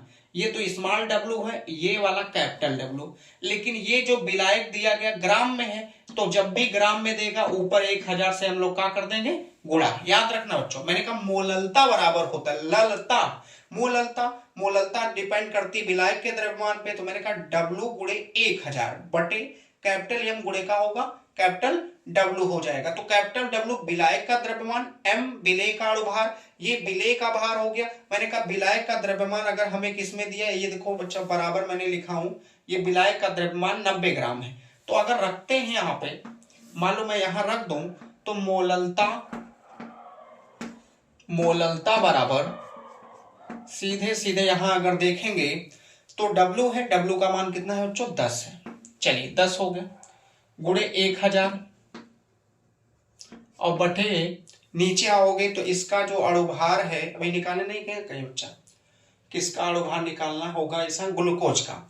तो ग्लूकोज का जो अणुभार होता है C6H12O6 होता है, तो इसका अणुभार निकालेंगे तो ये 12 छक 72 प्लस 12 और प्लस 16 तिया, ये 16 छक्का 96, तो हो जाएगा यहाँ पे अगर जोड़ेंगे तो 6 4 180 का 7 1 8 और 9 8 17 1 18 180, टोटल आ जाएगा कितना 180, तो बटे हो गया देखो यहाँ 180, और यहाँ पे विलायक का द्रव्यमान कितना है 90 है, तो विलायक का द्रव्यमान हो गया 90 है, 2 0 से हो जाएगा कैंसिल, 18 9 ये 9 8 72 18 9 162, तो ये हो जाएगा 100 बटे 162 आ जाएगा। कुछ कटे पिटेंगे बच्चा, यहाँ पे 2 0 जाएगा तो 100 बटे ये हो जाएगा आपका 9 8 72 के 2 7 बचा होगा, और 9 के 9 9 7 16 162। अब ये आपको डिवाइड करना है बच्चों, तो डिवाइड करने के बाद जो भी आएगी वैल्यू वही आपका क्या हो जाएगा आंसर। ये किसका मान आ जाएगा, मोललता आ जाएगी, क्या आ जाएगी, मोललता, तो हमें लगता है कि ये दशमलव कुछ जाएगी, 0.6 समथिंग आप चले जाएगी। या अगर मान लो काट देते हैं तो ये 50 और काटोगे तो 2 8 16, 2 1 2, तो 81/50 बटा आ जाएगा 81। तो अगर हम भाग देते हैं ये बच्चा मान लो दे देते हैं तो यहाँ पे दशमलव में जाएगी पहली बात, 500 हो गया। और 81 देखें 6 का नम 6 और 8 6 48, 486 यानी 0.6। फिर बचेगा ये हमें लगता है 0.6 आ गया, बहुत है इतना। तो 0.6 मोलल जो आपको आ गई, क्या आ गई, ये आपको आ गई मोललता। तो पहला क्वेश्चन ये है जानना बच्चों, इसमें ज्यादा जानना, उसके बाद नहीं कुछ है। मैंने कहा कि हमें कुछ नहीं पता, हमें कहा 10% W है, तो मैंने कहा ये बिलियन का द्रव्यमान, ये बिलियन का द्रव्यमान। तो 100% अगर बिलियन का द्रव्यमान है तो 10% उसमें विलेय है। तो हमें मोललता में विलायक चाहिए होता है, क्या चाहिए होता है, विलायक। बिलियन भी नहीं चाहिए होता, विलेय भी, लेकिन सहायता से यानी इन दोनों सहायता से हम विलायक निकाल सकते हैं। तो विलायक का द्रव्यमान निकालने के लिए मैंने कहा बिलियन माइनस विलेय। तो बिलियन माइनस विलेय, तो बिलियन 100 है और विलेय 10 है, घटाएंगे 90 आ गया। तो फिर हमने कहा मोललता का फार्मूला होता है W बाई कैपिटल, यानी ये विलेय का भार बटे विलेय का अणुभार बोले विलायक का भार। तो यहाँ पे, और क्योंकि ये विलायक का भार ग्राम में है तो मैंने 1000 से ऊपर गुणा कर दिया, क्योंकि वो किलोग्राम में चला जाएगा। अब इतना होने के बाद इसका ग्लूकोज का मैंने अणुभार निकाल लिया, निकालने के बाद भाग दिया गया और वो आपका कहा गया आंसर। तो ये है विलायक का। अब हमने ये मोललता होगी, अब निकालेंगे मोलरता। मोलरता के लिए फार्मूले का यूज कर देंगे बच्चा, जो कि आसानी से आंसर देके चली जाएगी। लेकिन चलो देखते हैं बेसिक ही पहले निकाल लेते हैं, उसके बाद फार्मूले का यूज करके। ये बच्चों मोललता है। तो एक आपका पहला आ गया। अब दूसरे पे हम लोग आ गए मोलरता पर। पहले मोलरता आप जानते हैं कि मोलरता बराबर होता है विलेय का भार गुणे मान लीजिए 1000 अगर वो ml में है, और बटे यहाँ हो जाएगा विलेय का भार गुणे का होता आयतन। तो हमें विलेय का भार, विलेय का अणुभार और किसका मान चाहिए, V का। तो हमें ये मान अभी इसके पहले वाले क्वेश्चन में दोनों मिल चुके हैं, आयतन चाहिए। तो आयतन निकालने के लिए बिलियन का द्रव्यमान चाहिए हमें। तो अभी मैंने कहा बिलियन का द्रव्यमान हमें निकाला था, कितना आ गया बच्चा, 100। ये देखो फिर से लिखना पड़ रहा है ना मिटाने के बाद। बिलियन का द्रव्यमान जो है वो अभी आपने निकाल लिया था, और बिलियन का द्रव्यमान जो निकाला गया था वो कितना ग्राम आया था, 100 ग्राम। अब हमें दिया क्या है, बिलियन का घनत्व भी दिया है। देखो बिलियन का घनत्व दिया है। जो बिलियन का घनत्व दिया है वो है 1.20 ग्राम पर ml है। ये हो गया, वो तो हटाओ, अभी लगा देंगे। ये हो गया देखो। अब जैसे इतना हमें पता हो गया, तो बिलियन और घनत्व, तो द्रव्यमान और घनत्व की सहायता से निकालने आयतन। तो घनत्व बराबर होता है द्रव्यमान बटे आयतन। देखो अगर हम निकालेंगे तो घनत्व बराबर होता है द्रव्यमान बटे आयतन। तो अगर हमें मान लीजिए पता है आयतन निकालना है, तो द्रव्यमान बटे क्या कर ले, घनत्व कर दे। तो द्रव्यमान बटे घनत्व करेंगे, तो यहां निकालेंगे विलियन। देखो अच्छा विलियन, क्योंकि दो चीजें पता है, आयतन पता है, द्रव्यमान पता है और घनत्व पता। तो विलियन का आयतन निकाल लो। तो विलियन का आयतन अगर निकालेंगे तो विलियन का आयतन V बराबर हो जाता है, फार्मूला होता है इसका बच्चा द्रव्यमान बटे घनत्व। तो द्रव्यमान मान लो विलियन का द्रव्यमान और बटे घनत्व रख लेते हैं, इसकी वैल्यू जो दिया है। अब क्या दिया है, 100 दिया है, और बटे घनत्व कितना, 1.2 भाग ले देते हैं। अब भाग देने के लिए क्या करना पड़ेगा, चलिए ऐसा करते हैं, ऊपर नीचे 10 से गुणा कर दें। तो ये 1000 और बटे हो गया 12। तो मान लीजिए अगर हम 100 में ही भाग लेते हैं तो 10 ऐसा रहने तो गुणे 10 कर दें, तो 12 छक 72, 12 छक कितना आ जाएगा 72, 12 सत्ते 84, 12 अठे 96, 12 अठे 96 हो जाएगा, 12 अठे हो गया 96। और उसके बाद बच्चा आएगा आपका कितना बच्चा होगा 4, 12 तिहाई 36, यानी 4 बचा होगा, तो दशमलव लगा दिए, 12 तिहाई 36, 4 मतलब 3 आएगा, ये 83 दशमलव, क्योंकि फिर आएगा 36, 4 बचा, फिर 12 तिहाई 36, 3 आएगा, और 10 का गुणा कर दो 83.33 आएगा बच्चों। तो इसका मतलब ये होगा कि हमें जो V आयतन है, देखो 10 का इसमें मल्टीप्लाई कर दो तो ये 83 दशमलव कितना आ गया 33, ये आपको आ गया देखो क्योंकि यहाँ पे ml में आएगा, किस में आएगा बच्चों ml में, क्योंकि घन तो हमारा ml में दिया है तो मिलीलीटर। अब इतना आ गया 83.33 ml आ गया। जैसे ही अब हम लोग क्या करेंगे कि आयतन मिल गया तो फार्मूला लगा लो। अब मोलरता का फार्मूला, मोलरता बराबर मैंने कहा विलेय का भार, जब तक ये ml में होगा ऊपर 1000 से क्या करना गुणा, बटे यहाँ विलेय का अणुभार और गुणे हो जाएगा देखो आयतन, रख लेते हैं, रखेंगे तो मोलरता बराबर हाई मोलरता हाई विलेय का, ये मोलरता ये विलेय के का वो है अणुभार है बच्चों, मोलरता ये विलेय का है अणुभार, यम में कंफ्यूज ना होना।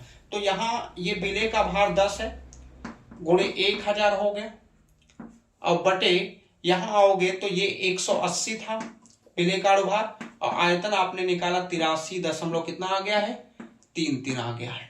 तो अब इसके बाद आप गुणा भाग खुद कर लीजिएगा बच्चों, क्योंकि बहुत ज्यादा बड़ा चला जाएगा। अब भाग देंगे तो इसका इसमें मल्टीप्लाई ये गुणा करके भाग दे दीजिएगा, आपका आंसर आएगा, जो आएगा वो किस में आएगा मोलरता में आए, ये मोलर आ जाएगा मोलर। तो हमें आशा है इसके बाद आप गुणा भाग बच्चों कर लेंगे, इसका इसमें मल्टीप्लाई करके 1000 में भाग देना है, हो जाएगा बच्चों हो जाएगा। चलिए अब हम लोग क्या करेंगे मोल प्रभाज निकालेंगे प्रत्येक घटक का। तो इनमें 2 घटक हैं, दोनों घटक का मोल प्रभाज कैसे निकालेंगे मैं उसको बता दे रहा हूं बच्चों। अभी निकालना है तीसरा प्रश्न। अब तीसरे प्रश्न में क्या करना है बच्चा, जो जो पहले दिया है तो ग्लूकोज हमें विलेय का भार मैंने अभी निकाला 10%, विलायक कितना है 90%। तो विलायक है कौन, जल होगा, ये जली विलेन है, तो जली विलेन है तो इसका मतलब ये है कि हमें ग्लूकोज का भार, देखो मैं लिख भी दे रहा हूं C6H12O6, इसके पहले वाले विलेय मैंने कहा ग्लूकोज विलेय है, इसको हमने ये दिया है 10%, ये 10 तो वो ग्राम समझ लेना है और तुरंत आप विलेय का ये इसका अणुभार निकाल लेना, अणुभार निकालोगे जैसे मोल प्रभाज इसके पहले वाले क्वेश्चन में एक मैं करवा चुका हूं तो इसलिए आसान कर दे रहा हूं ये, लेकिन जल्दी जल्दी कर रहा हूं। ये 180 हो गया देखो। अब विलेय का भार 10 ग्राम, विलेय का अणुभार का हो गया, जल है बच्चा, जल का भार यानी 10 ग्राम ये है तो 90 ग्राम जल होगा, तो इसका मतलब है कि जो H2O का भार है वो हो गया बच्चों आपको 90 ग्राम और यहाँ पे H2O का जो अणुभार होगा वो हो गया है देखिए आपका 18। अब भाग हम लोग वही गुणा भाग करना, मोलक संख्या निकालिए। अगर हम ग्लूकोज के मोलक संख्या निकालेंगे तो इसके मोलों की संख्या आ जाएगी, देखो ये बच्चा टूटे ना, तो यहाँ ग्लूकोज के मोलों की संख्या बराबर हो जाएगा ग्लूकोज का भार बटे ग्लूकोज का अणुभार, 10 बटे 180, 0 0 कैंसिल, 1/18, 18 में भाग जाएगी नहीं तो 1/18 हो जाएगा। पहले इसका भी कर लेते हैं, तो NH2O का निकालोगे तो NH2O का हो जाएगा तो भार बटे अणुभार 90/18, 18 चौक 72, 18 पचे 90, 18 पचे 40, 18 पचे 90 हो गया।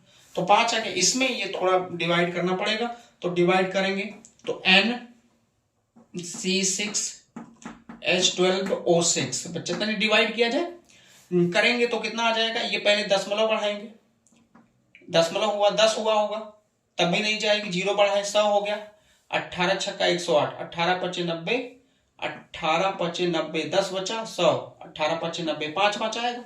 चलिए इतना आ गया। अब जैसे ही इतना आ गया अब हम बहुत आसानी से निकाल लेंगे बच्चा, हमें ग्लूकोज की मोलक संख्या भी पता है जल की, तो जब दोनों के मोलों की संख्या पता हो गई है तो एक का मोल प्रभाज निकालो। मान लीजिए ग्लूकोज का मोल प्रभाज निकालना है C6H12O6।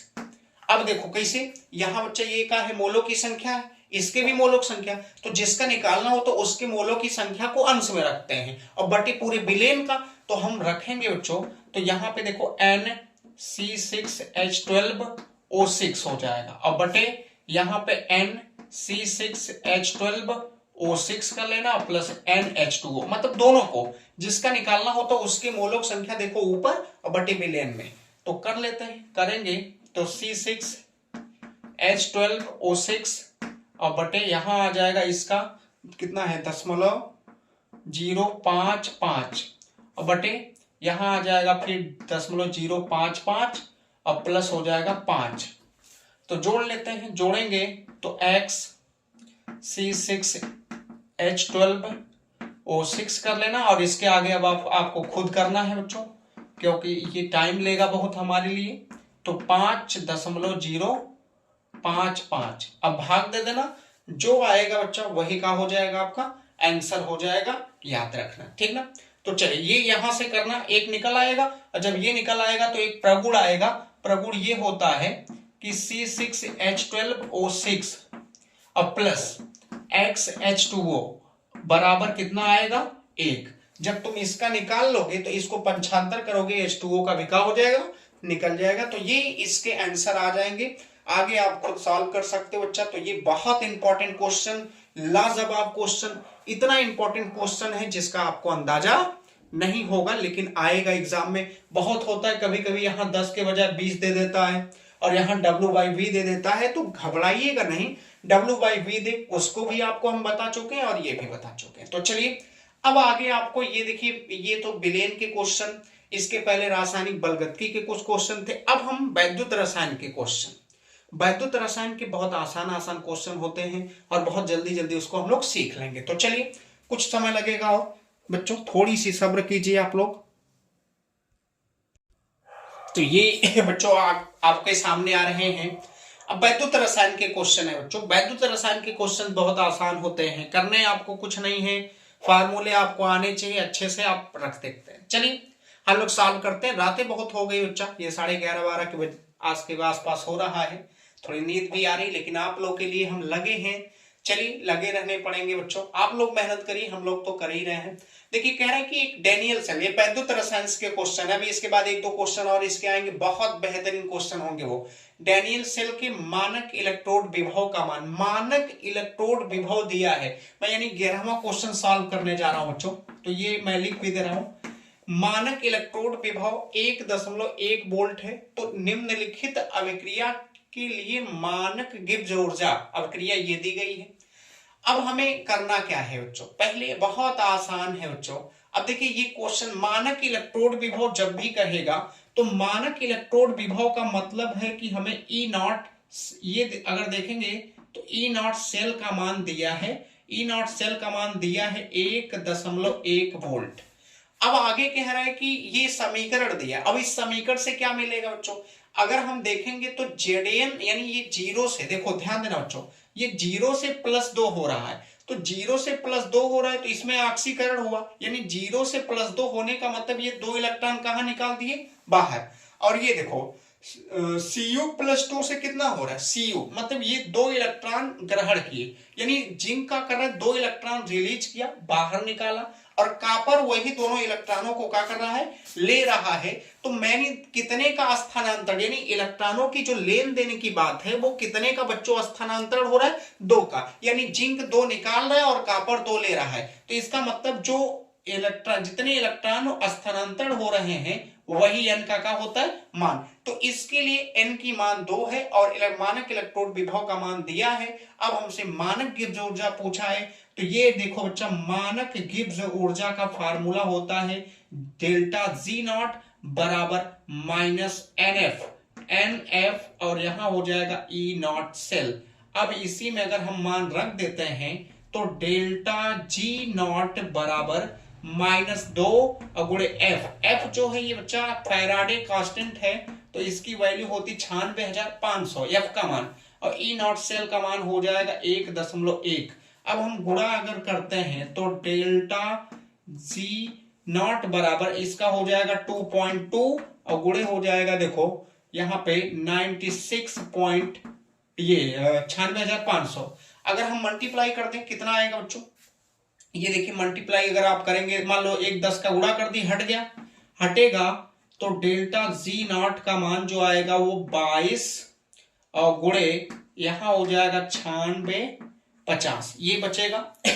बहुत प्यास एकदम जान ले रहे तो ये है बच्चों, इसमें रात में भी लोग हारन वारन बजा दे रहे हैं बच्चों, जानते हो ना, कुछ ऐसी चीजें होती हैं जो आप अगर, क्योंकि जान रहे लोग कि मेरा बगल में ऑनलाइन क्लास चलता है, तो कुछ लोग डिस्टर्ब करने के लिए कोई गाड़ी गाड़ी का हॉर्न बजाता है बच्चा, कोई यहाँ इधर उधर मतलब बोलते चालते रहते, रात में लगभग 11-12 बज रहा है लेकिन जान के हॉर्न बजाया जा रहा है। तो ये चलिए कोई बात नहीं, ये सब होते हैं, अराजक तत्वों की कोई कमी नहीं है देश में। तो इसका इसमें मल्टीप्लाई अगर मान लीजिए करते हैं बच्चा, तो ये हमें लगता है 21-23, यानी यहाँ पे आप देख लीजिएगा बच्चों, ये मल्टीप्लाई करके 21-23-00 आपको आएगा, ये जूल पर मोल का हो जाएगा, जूल पर मोल। और अगर किलो जूल पर मोल में अगर चेंज करना चाहते तो 1000 से डिवाइड कर देंगे, तो ये माइनस भूलना मत, माइनस, तो यहां हो जाएगा डेल्टा जी नॉट बराबर ये हो गया -212.3 किलो जूल पर मोल। ये है बच्चों आपका आंसर, यानी यही है मानक गिब्स ऊर्जा, जो कि बहुत आसान है, कुछ नहीं करना है। ये फार्मूला आपको मानक गिब्स ऊर्जा का फार्मूला अच्छे से आना चाहिए। अगर ये आ रहा है तो फिर आप आसानी से, नीचे दिख रहा है बच्चों, बिल्कुल दिख रहा है, यानी मैंने कहा हमें मानक इलेक्ट्रोड विभव का मान दिया है और इसका मान दिया है, तो ये तो दूसरे क्वेश्चन का है। मानक इलेक्ट्रोड विभव हो गया, एन का मान मैंने कहा कि जितने मैक्सिमम 2 इलेक्ट्रॉनों का स्थानांतरण हुआ तो 2 का, एन का मान 2 हो गया, रख दीजिए। ये एफ फैराडे कांस्टेंट होता है, इसकी वैल्यू होती है बच्चों 96,500, सबका गुणा कर दो, आंसर। यही मैं 12वें का भी बताऊंगा, देखो अच्छा, ये अब 12वें का आंसर आएगा। अब 12वें का कह रहे हैं कि निम्न सेल का मानक ईएमएफ ऑफ सेल निकालना है।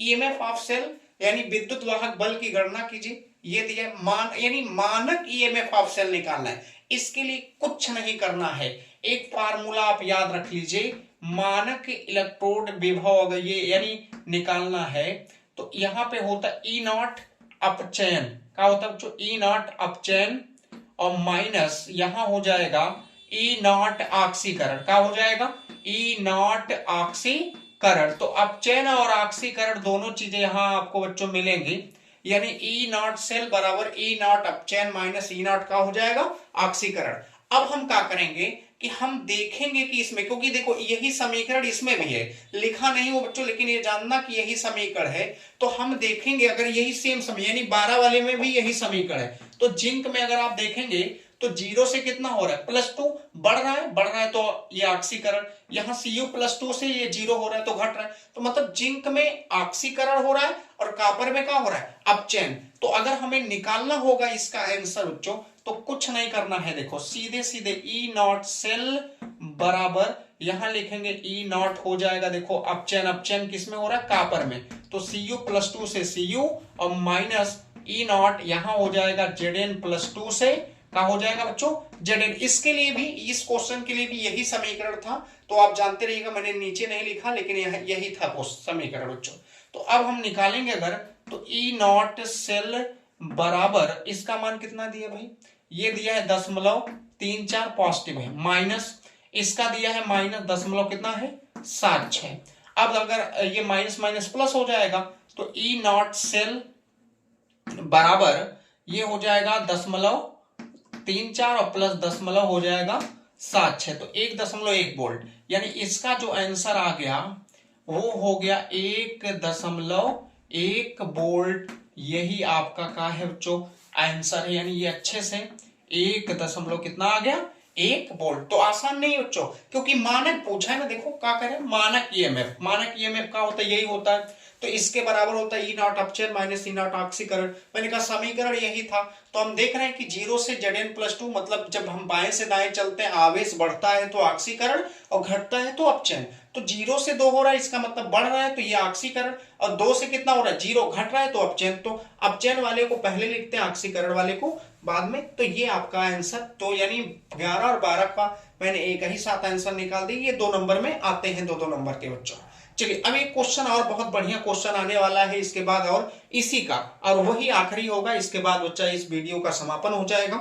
तो चलिए एक और क्वेश्चन हम लोग कर लेते हैं अच्छा सा। तो ये आखिरी क्वेश्चन है बच्चों आज का, क्योंकि बहुत रात भी हो गई है और आपको ये वीडियो भी बहुत बड़ी हो जाएगी, तो इसलिए ये आखिरी क्वेश्चन 13 नंबर क्वेश्चन है ये बच्चों। 13 क्वेश्चन आज मैं आपको बता चुका हूं, यानी 298 केल्विन तापमान पर सेल के लिए नट्स समीकरण लिखिए। पहली बात तो ये है कि सामान्य ताप पर, उसके बाद ये समीकरण आपको दिया है, यदि उपर्युक्त सेल में ईएमएफ ऑफ सेल यानी इतना दिया है तो मानक ईएमएफ ऑफ सेल हमको निकालना है। तो चलिए पहले हम लोग क्या करते हैं बच्चे, इस नर्स समीकरण कह रहा है तो नर्स समीकरण लिख लेते हैं बच्चा। नर्स समीकरण अगर लिखेंगे देखो तो यहाँ पे ई सेल बराबर होगा ई नॉट सेल। पहले नर्स समीकरण लिख लेते हैं बच्चों, भाई कह दिया तो एक नंबर का हो सकता है 0.059 और बटे n log 2 दी बेस यहां 10 हो जाएगा।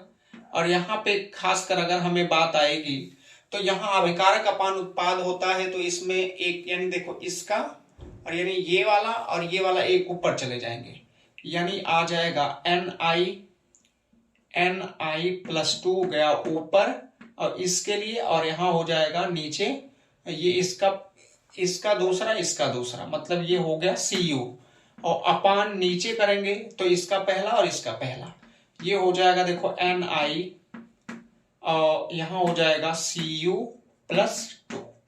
ये देखो नर्स, इसके लिए नर्स समीकरण हो गया बच्चा। पहले हम इसको तोड़ लेते हैं क्योंकि हमें पता होना चाहिए n का मान कैसे कैसे पता करना है, सब हालांकि है आसान। तो अब ये देखो जानते हो बच्चे ये क्या कह रहा है, ये क्वेश्चन को अगर हम लोग सॉल्व करेंगे पहले तो ni, ध्यान देना बच्चों, ni से कितना हो रहा है, ni+2 हो रहा है। ni से ni+2 होने का मतलब है कि कितने इलेक्ट्रॉन बाहर निकल रहे हैं, 2 इलेक्ट्रॉन। और जब इलेक्ट्रॉन बाहर निकलता है तो इसे क्या बोला जाता है, ऑक्सीकरण, यानी इसमें हो रहा है देखो ऑक्सीकरण का। अगर हम कॉपर वाले को ले लेते हैं तो कॉपर में देखोगे Cu+2 से हो रहा है Cu, यानी इसका मतलब ये कि इसमें 2 इलेक्ट्रॉन ऐड हो रहे हैं, ये बन जाएगा Cu सॉलिड स्टेट में। अब इसमें क्योंकि ये 2 से 0 यानी घट रहा है तो इसमें हम कह सकते हैं कि ये क्या होगा, अपचयन होगा। और अगर इन दोनों को जोड़ देंगे तो एक हमें रेडॉक्स अक्रिया मिलेगी। जोड़ोगे तो रेडॉक्स अक्रिया क्या आएगी, वो आएगी रेडॉक्स अक्रिया देखो Ni सॉलिड स्टेट +Cu+2 हो जाएगी, इलेक्ट्रॉन कट जाएगा बच्चों। और यहां पे फिर इधर आओगे तो इधर भी अगर हम ये एक्वस में जाएगा, इसका हालांकि मान दिया है तो लिखने की कोई आवश्यकता नहीं, Ni+2 हो गया और यहां लिखोगे तो Cu सॉलिड स्टेट में चला गया। ये देखो ये रेडॉक्स समीकरण मिल गया। अब इसी समीकरण के अनुसार तो ये मैंने लिखा देखो, ये अभिकारक, ये उत्पाद है और ये अभिकारक, तो ये उत्पाद ऊपर चला गया, अभिकारक कहां चला आया, नीचे। अब इस समीकरण के लिए नर्स समीकरण जो यूज किए वही लगाएंगे। अब इसके लिए लगाते हैं बच्चे, जब लगाओगे तो ई सेल बराबर ई नॉट सेल -0.059। n का मान, कितने इलेक्ट्रॉन मैक्सिमम कट रहे हैं बच्चों, 2। जितने इलेक्ट्रॉन कटते हैं वही n की वैल्यू होती है। मान लो n लिख दे रहा हूं इस बार log 2 दी बेस 10, और यहां इस बार कुछ नहीं काटा पीटा, सब जैसे तैसे ऊपर जो लिखे वही आ जाएगा। Ni+2 हो गया देखो, और यहाँ पे Cu और बटे यहाँ पे आएंगे तो यहाँ नीचे Ni। गौर से और ध्यान से बच्चों देखिए, ये क्वेश्चन बहुत इंपॉर्टेंट है। ये देखो इतना मैंने इस समीकरण के लिए कर लिया, और अब हम ऊपर का ये हटा देंगे और पूरा क्या हटा, मतलब इसके नीचे कुछ और सॉल्व कर लेते हैं। तो अब हम क्या करेंगे बच्चों, हमको जिसका मान दिया है उसको लिख लेते हैं। तो ये मान हमें दिया है, इसका मान अगर रखते हैं देखो तो दशमलव हमें मिल जाएगा 5.9, और हमें इसका मान निकालना है तो ई नॉट सेल माइनस, ध्यान देना बच्चों इसका मान निकालना है। देखो कह रहा है ना मानक ई नॉट सेल का मान इसका तो 0.059 और बटे यहां कितना हो जाएगा 2। n का मान मैंने कहा कितने, जितने इलेक्ट्रॉन काटते हो n का मान होता है log 2 दी बेस 10। अब यहां पे अगर देखोगे तो जो सॉलिड स्टेट में होंगे, देखो ये सॉलिड स्टेट में लिखने की जगह नहीं, समझ लो अच्छा, जो सॉलिड स्टेट में होते हैं उनका मान सदैव कितना होता है 1। तो कॉपर का मान और निकेल का मान 1-1 हो जाएगा।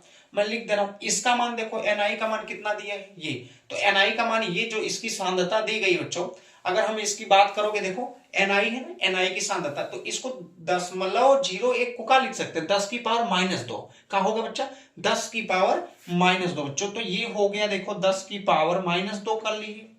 फिर हमने कहा ये सॉलिड स्टेट में है, इसका मान 1 हो जाएगा, बटे निकेल भी सॉलिड स्टेट में है, इसका भी मान 1। Cu का मान कितना है, इसको 10 की पावर हम लिख सकते हैं -1, ये कितनी हो सकती है -1। इतना होने के बाद अब अगर हम देखेंगे तो ये हमें मिल जाएगा 0.59 बराबर ई नॉट सेल माइनस, ये ऐसे ही रहने दे रहे हैं 0.059/2 दिख रहा है। उधर साइड में जगह स्पेस है ना, अभी दिखेगा तो नहीं, चलो अच्छा यहां नहीं लिखेंगे, रुके रहो बच्चों। ये है, इसको हटा दे रहे हैं ऊपर यहाँ पे, इसको अब हटा दे रहे हैं। देखो ये नट्स इक्वेशन है ना, इसको हटा दे रहे हैं, ये तो आप जान चुके हो, और ये भी नीचे पूरा यहाँ तक हो गया है। तो अगर ये जान गए हम लोग बच्चों, तो ये हटा के चलिए अब जगह बन जाएगी। अब देखिए इसके नीचे आएंगे तो ये फिर लिख रहे हैं बच्चों, तो 0.59 बराबर ई नॉट सेल, जो कि यही आपको काउंट निकालना है। यहाँ पे है 0.59 और बटे हो जाएगा 2 log 2⁻10। यहाँ पे देखो इसकी पावर 10 की पावर -2 है, और बटे यहाँ नीचे 10 की पावर -1। चलिए अब अगर ये कटे पिटेगा तो ये कट जाएगा, यानी एक घात कट जाएगी, तो यहाँ कितना बचेगी -1। चलिए -1 बचेगा, तो 0.59 बराबर ई नॉट सेल, देखते रहना बच्चों, ध्यान देना, यहाँ पे 0.059 और बटे यहाँ कितना 2। अब देखो अच्छा, अब यहाँ बचा तुम्हारे पास का log 2⁻10 और ये 10 की पावर यहाँ -1। एक रूल होता है बच्चों, कभी भी log 2⁻10 a की पावर अगर n है तो n कहाँ आएगा, आगे, n आगे आएगा तो log 2⁻10 इंटू a हो जाएगा। तो ये जो मान लो कि यहाँ पे जो 10 है, यहाँ देखो 2 वाला छोड़ो, ये वाला 10 यहाँ a है और -1 यहाँ का है n है, तो n यहाँ पे देखो आगे आ गया, तो -1 यहाँ भी कहा जाएगा आगे आएगा, तो 10 ये हो गया देखो 59 बराबर ई नॉट सेल, और यहाँ हो जाएगा माइनस, ये देखोगे अगर काट पीटते हो बच्चा कि रहने देते, तो यहाँ पे माइनस, और ये हो गया 0.059 बटे 2 और गुणे हो जाएगा देखो -1, क्योंकि यही log 10 देखो, और यहाँ बचेगा log 2⁻10 इंटू 10, और log 10 का मान कितना होता है बच्चा, 1 होता है। तो इसका मतलब है अगर हम हटाएंगे इसको थोड़ा बड़ा है क्वेश्चन, इसका मान 1 हो जाएगा, माइनस माइनस का हो जाएगा प्लस, तो प्लस होगा, तो 0.59 बराबर ई नॉट सेल और प्लस, अब ये अगर काटना पीटना चाहो तो काट पीट तो काटेंगे, तो 2 से काटो, 0.0 2 दूना 4 और 2 9 18 और 2 5 10, हाई प्लस है, इधर आएगा क्या हो जाएगा माइनस, तो ई नॉट सेल बराबर 0.59 और माइनस 0.0295। अब घटा लेते हैं, यहाँ तक घटाया जाए, घटाएंगे 0.5900 और 0.0295, तो 5 हो जाएगा, 0 हो जाएगा, और यहाँ बचा होगा कितना बचा 8 में से 2 जाएगा 6 आ जाएगा, और यहाँ हो गया होगा 5, ये आ जाएगा। तो ये आंसर आ गया होगा ई नॉट सेल का मान 0.5605 वोल्ट, ये हो गया आंसर। अब बच्चा ऐसे क्वेश्चन अगर आएंगे तो आपको दिक्कत नहीं होनी चाहिए, बहुत आसान था, मैंने बता दिया, और यही क्वेश्चन आखिरी था। अभी एक और सीरीज लेके आएंगे जिनमें और भी क्वेश्चंस बहुत हैं, संकीर्ण ऊर्जा पर है, अभी विलेन के बहुत क्वेश्चन हैं, रासायनिक बलगतिकी के हैं, तो इन सब क्वेश्चनों को लेके एक और वीडियो में मैं हाजिर हूंगा। तब तक के लिए बहुत रात हो गई बच्चों, आप लोग देख के सो जाइए।